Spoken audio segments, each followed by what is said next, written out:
আমাৰ ছাত্ৰ-ছাত্ৰীসকল digital school আসামলৈ তোমালোকক স্বাগতম জনাইছো। আজি মই তোমালোকৰ লগত আলোচনা কৰিম ক্লাছ 8ৰ হিন্দী। ক্লাছ 8ৰ হিন্দীৰ পাৰ্ট 2 আলোচনা কৰিম। পাৰ্ট 2 কি আছে? কাশ্মীৰী চেপ। কাশ্মীৰী চেপ এটো একটা কাহিনী হয়। এই কাহিনীটো যিখিনি তোমালোকৰ কোৱেশ্চন এনসাৰ আছে তাৰ লগতে এমসিকিউ আলোচনা কৰিম এইটো ভিডিঅ'টো শেষলৈ চাই থাকিবা। আৰু এতিয়ালৈকে যদি আমাৰ চেনেলটো সাবস্ক্ৰাইব কৰা নাই তেনেহলে এতিয়াই সাবস্ক্ৰাইব কৰি লোৱা কাৰণ তোমালোকৰ মানে হিন্দী কোৱা মানে যিকোনো সাবজেক্টটো কোৱা সকলো সাবজেক্টৰ কোৱেশ্চন আনসাৰ এইটো চেনেলত পাবা। কি কোৱেশ্চন আছে? किसने कहा किससे कहा মানে কোনে কাক কৈছিল? ক নম্বৰ কি আছে? बाबूजी बड़े मजेदार सेब आए हैं। उत्तरটো কি হ'ব? दुकानदार ने लेखक से कहा। सेब चुन चुन कर रखना। उत्तर की होबो? लेखक ने दुकानदार से कहा। एक वाक्य में उत्तर लिखो। এটা বাক্যত উত্তৰ লিখিব দিছে। दुकान पर किस रंग के सेब सजे हुए थे? उत्तर होबो दुकान पर रंगदार गुलाबी सेब सजे हुए थे। ख नंबर আছে बनारस किस आम के लिए प्रसिद्ध है? उत्तर होगा बनारस लंगड़े आम के लिए प्रसिद्ध है। लेखक ने दुकानदार से कितने सेब मांगे? उत्तर होगा लेखक ने दुकानदार से 8 सेब मांगे। क नंबर कैसे? लेखक ने दुकानदार को कितने पैसे दिए? उत्तर होगा लेखक ने दुकानदार को 4 आने पैसे दिए। फल खाने का उपयुक्त समय क्या है? उत्तर होगा फल खाने का उपयुक्त समय प्रातःकाल है। তাৰপিছত আছে ক नंबर की हमारे बदले हुए खाद्याभ्यास के बारे में लेखक का क्या विचार है? उत्तर की होगा लेखक का विचार है कि आजकल लोग विटामिन और प्रोटीन के आधार पर भोजन चुनते हैं। जैसे टमाटर और गाजर को पहले कम महत्व दिया जाता था लेकिन अब ये भोजन का आवश्यक हिस्सा बन गए हैं। মানে আজিকালি কি কৰে মানুহে টমেটো আৰু মটৰটো কি কৰে খায় মানে আগতে ইমান নাখাইছিল। খ নম্বৰ চোৱা কি আছে सेब खाने के क्या क्या लाभ है? उत्तर होगा सेब खाने से रस और स्वाद मिलता है और यह कहा जाता है कि रोज एक सेब खाने से डॉक्टर की जरूरत नहीं पड़ती। लेखक ने प्रातःकाल खाने के लिए जब सेब निकाले तो वह किस हालत में मिले? उत्तर होगा सेब सड़े हुए दबे हुए और खराब हालत में मिले। एक में सुराग और धब्बे थे। दुकानदार को लेखक से बेईमानी करने का अवसर किससे मिला? लेखक ने बिना सेब देखे रुमाल में बंधवाकर ले लिया जिससे दुकानदार को धोखा देने का अवसर मिला। खमसे वालों की ईमानदारी के बारे में लेखक ने क्या कहा है?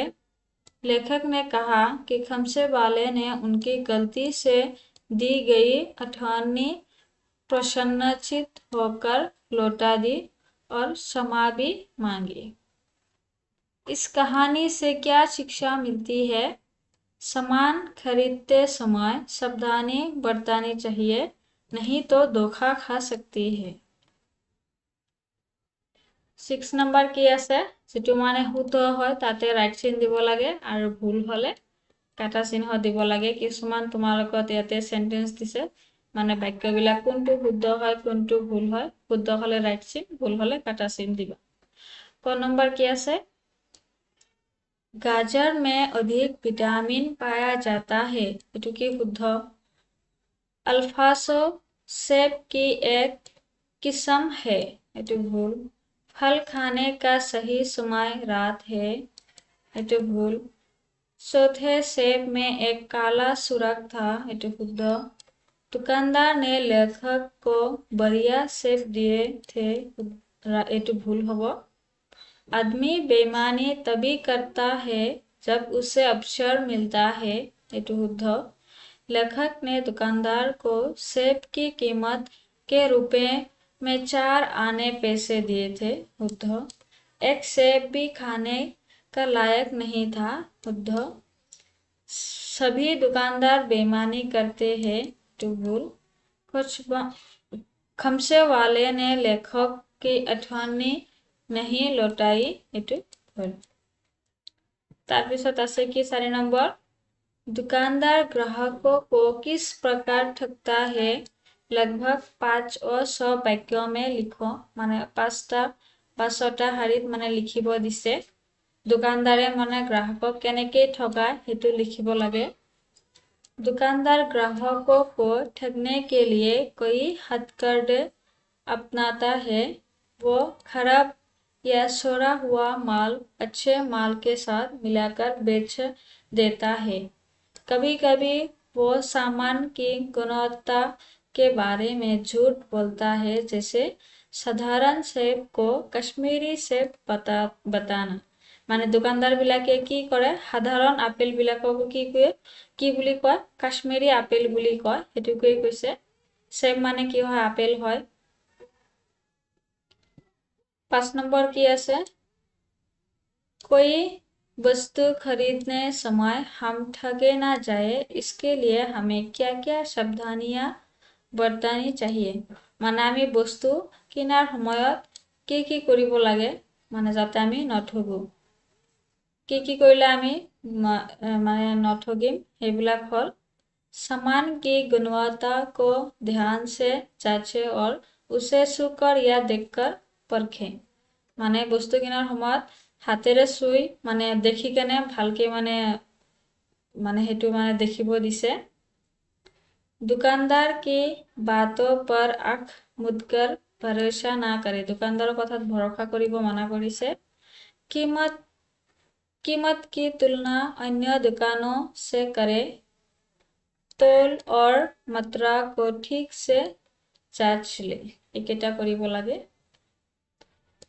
भाषा अध्ययन याते 1 नंबर की আছে दिए गए उदाहरण को देखकर निम्नलिखित शब्दों से वाक्य बनाओ याते কিছুমান মানে শব্দ দিছে এই শব্দবিলাকেৰে মানে কি কৰিব লাগে বাক্য ৰচনা কৰিবলৈ এটা বাক্য বনাব লাগে अमीर पश्चिम हानि आशा এইবোৰ দি বাক্য ৰচনা কৰি দিছো এইবোৰ লিখি ৰাখিবা আৰু পঢ়িবা এতিয়া সো এমসিকিউ আছে 1 নম্বৰ प्रश्न की আছে कहानी कश्मीरी सेब के लेखक कौन है कौन আছিল प्रेमचंद कहानी का मुख्य पाठ क्या है बी नंबर होगा उत्तर ग्राहक को सामान खरीदते समय सावधानी बरतनी चाहिए लेखक बाजार में क्या खरीदने गए थे बी नंबर होगा उत्तर 2-4 जरूरी चीज